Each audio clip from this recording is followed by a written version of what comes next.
iarnă. Clipele, clipele, clipele, multe flori de atunci se scuturară. Ne-au crescut aripile, ne-au crescut aripile și ne-am rătăcit în lumea mare.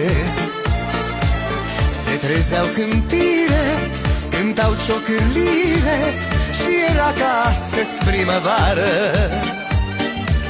Primăvară, primăvară, mi-amintește a câta oară de lumina dragostei din-tâi. Primăvară, primăvară, mi-amintește a câta oară de lumina dragostei din-tâi.